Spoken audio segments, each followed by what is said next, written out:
వలస విధానం ఇతర దేశాలను ఆక్రమించి ఆ దేశాలపై నియంత్రణ కొనసాగించే పద్ధతిని వలస విధానం అంటారు. ఆక్రమణకు గురైన దేశాన్ని వలసగా పిలుస్తారు. సో ఈ వలసల యొక్క స్థాపన ముఖ్య ఉద్దేశం ఏంటంటే ఆర్థిక లేదా రాజకీయ ప్రయోజనాలు పొందటం. ఓకేనా. సో ఐరోపాలో సంభవించిన పారిశ్రామిక విప్లవం, అమెరికా, ఐరోపా దేశాల ద్వారా జరిగిన నూతన మార్గాల అన్వేషణలు కూడా ఈ వలసలకు కారణమయ్యాయి అన్నట్టు. ఓకేనా. సో 1600 సంవత్సరంలో లండన్లో ఎలిజబెత్ మహారాణి అనుమతితో ఈస్ట్ ఇండియా కంపెనీ స్టార్ట్ అయింది. సో దీని ముఖ్య ఉద్దేశం ఏంటి? తూర్పు దేశాలతో 15 సంవత్సరాల పాటు వ్యాపార కార్యకలాపాలు నిర్వహించడం. అక్బర్ మొదటి ఎలిజబెత్ మహారాణికి సమకాలికుడు. ఎవరు? అక్బర్ అనే ఒక మొఘల్ కింగ్ అన్నమాట. ఓకేనా. సో ఇప్పుడు చూసుకుంటే బ్రిటిష్ వారికి మొదటి వర్తక స్థావరం ఇండియా లోపల ఏది? మనకి సూరత్ అన్నట్టు. ఇండియాలో ఏది మనకి? సూరత్ అనేది బ్రిటిష్ వారి మొదటి వర్తక స్థావరం. అయితే క్రీస్తు శకం 1615లో బ్రిటిష్ వారికి వ్యాపారం చేసుకోవడానికి ఫస్ట్ పర్మిషన్ ఇచ్చిన రాజు ఎవరైతే ఉన్నారో అతను జహాంగీర్ అనమాట. సో ఈస్ట్ ఇండియా కంపెనీ ప్రారంభ దశ వచ్చేసి మనకి 1600 నుంచి 1757గా చెప్పుకోవచ్చు. 1600లో ఈస్ట్ ఇండియా కంపెనీ భారతదేశంలోకి వస్తే 1757లో బ్యాటిల్ ఆఫ్ ప్లాసీ అని ఉంటుంది. ఓకేనా. బ్యాటిల్ ఆఫ్ ప్లాసీ యుద్ధం.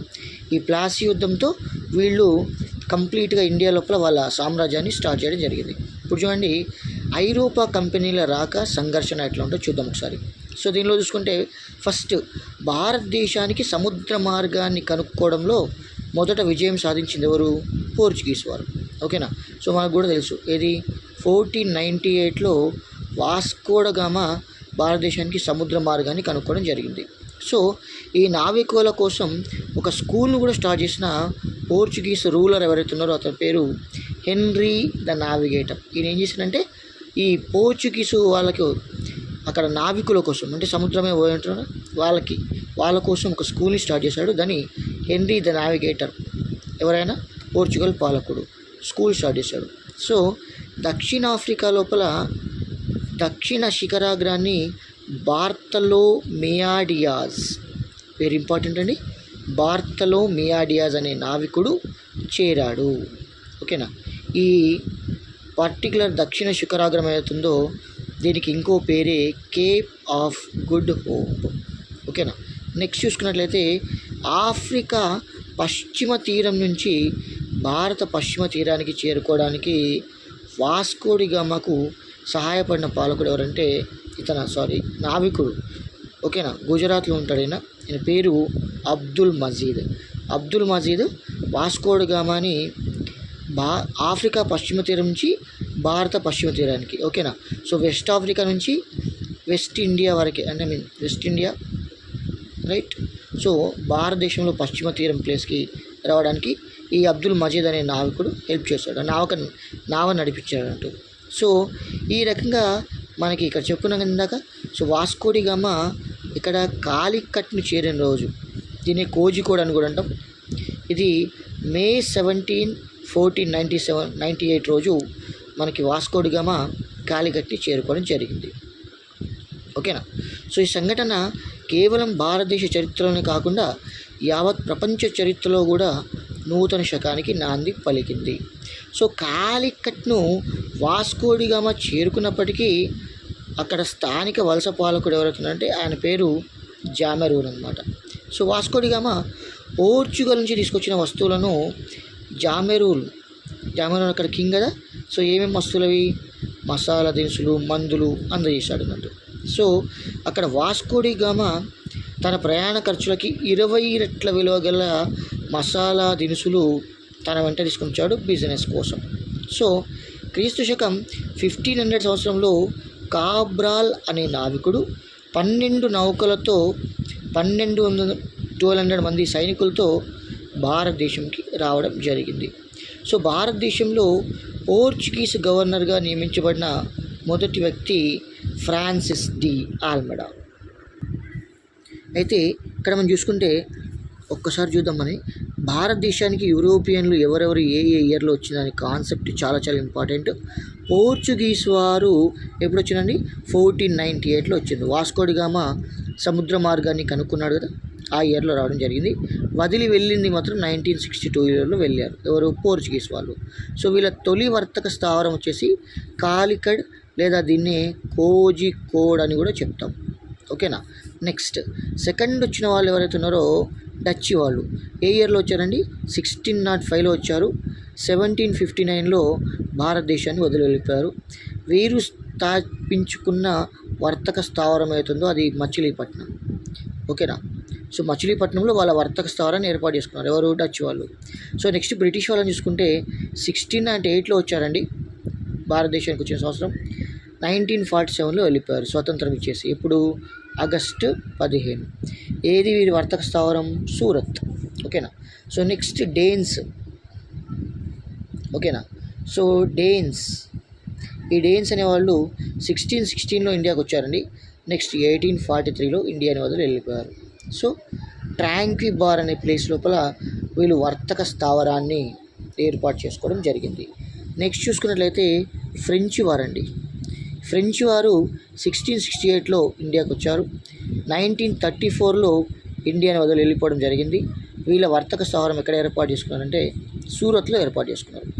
1509లో డయ్యూ వద్ద జరిగిన యుద్ధం లోపల అరబ్లను, ఈజిప్టులను సమర్థవంతంగా తిప్పికొట్టినది ఎవరైతే ఉన్నారో అతను Francis D ఆల్మెడా.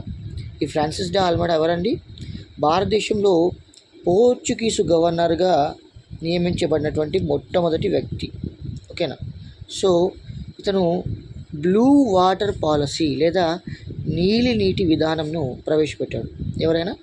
Francis D ఆల్మెడా.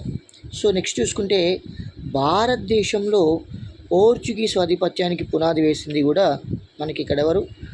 ఆల్ఫోన్సే D ఆల్బుక్లర్క్. So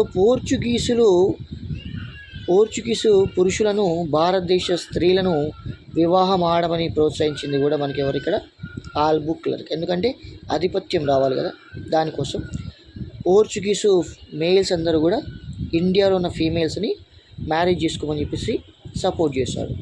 so next చూసుకుంటే 1510 లోపల బిజాపూర్ సుల్తాన్ను ఓడించి గోవాను కూడా ఆక్రమించాడు. ఎవరైనా?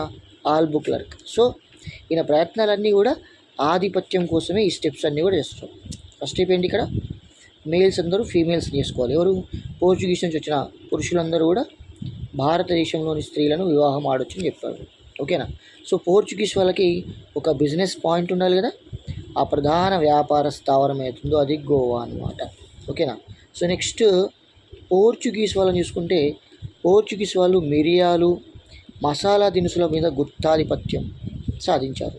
సో మిగతా ఆసియా వాసుల మీద ట్యాక్స్లు వేశారు అన్నట్టు, పన్నులు వసూలు చేశారు. సో ఆల్బుక్లర్క్ వారసులు చూసుకుంటే వీళ్ళు డయ్యూ, డామన్, సాల్సెట్టి, బేసిన్, బొంబాయిలను స్వాధీనం చేసుకున్నారు. ఓకేనా. నెక్స్ట్ ఒకసారి డచ్ వాళ్ళ చూద్దాం. డచ్ వాళ్ళు 1602లో వచ్చారండి, ఇందాక మనం చెప్పుకున్నట్టు. ఓకేనా. 1602లో వచ్చారు. కాకపోతే ఇక్కడ మనకి 1605లో వాళ్ళకి ఒరిజినల్ పవర్స్ అనేవి రావడం జరిగింది. సో హాలండ్ దేశం ప్రజల్నే డచ్ ప్రజలు అని పిలుస్తాం.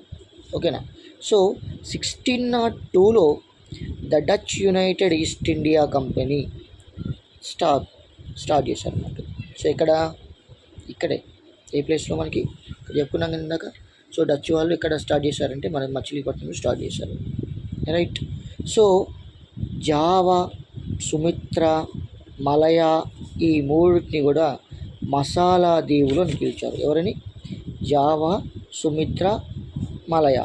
ఓకేనా. జాసుమా అని గుర్తుపెట్టుకోండి. జాసుమా మసాలా. ఓకేనా. సో కోడ్ ఏంటి మనకి? జాసుమా. టీవీ యాంకర్ సుమా ఉంటుంది కదా, ఆమెను వెళ్ళండి అని చెప్పండి. జాసుమా. సో మసాలా దీవులుగా పిలుస్తారు. జావా, సుమత్ర, మలయా. నెక్స్ట్ చూసుకుంటే భారతదేశంలో డచ్ వాళ్ళ వ్యాపార మొదటి స్థావరం వచ్చేసి మచిలీపట్నం. 1610లో డచ్ వారు పులికాట్లో వాళ్ళకంటూ ఒక సొంత కోటని కూడా నిర్మించుకోవడం జరిగింది. సూరత్, భీమునిపట్నం చిన్సూరా, కాసిం బజార్, పాట్నాల్లో డచ్ వాళ్ళు వర్తక కేంద్రాలను కూడా స్థాపించడం జరిగింది. సో వ్యాపారాన్ని, వర్తకాన్ని మసాలా దినుసుల నుంచి భారతీయ వస్త్ర రంగం వైపు ఫస్ట్ మళ్ళించింది ఎవరంటే డచ్ వాళ్ళు. ఓకేనా. ఈ డచ్ వాళ్ళు ఇంతకుముందు ఉన్నటువంటి మసాలా దినుసులు ఆ బిజినెస్ మొత్తం కాకుండా ఎస్పెషల్లీ క్లాత్, టెక్స్టైల్ రంగం ఈ వైపు భారతీయ వస్త్ర రంగం వైపు మళ్ళించిన ఘనత మాత్రం డచ్ వాళ్ళకి చెందుతుంది. ఓకేనా. సో ఇది వీడియో అండి. వీడియో నచ్చితే సబ్స్క్రైబ్ చేయండి, 10 మందికి షేర్ చేయండి. సిరీస్ కంటిన్యూ అవుతుందండి.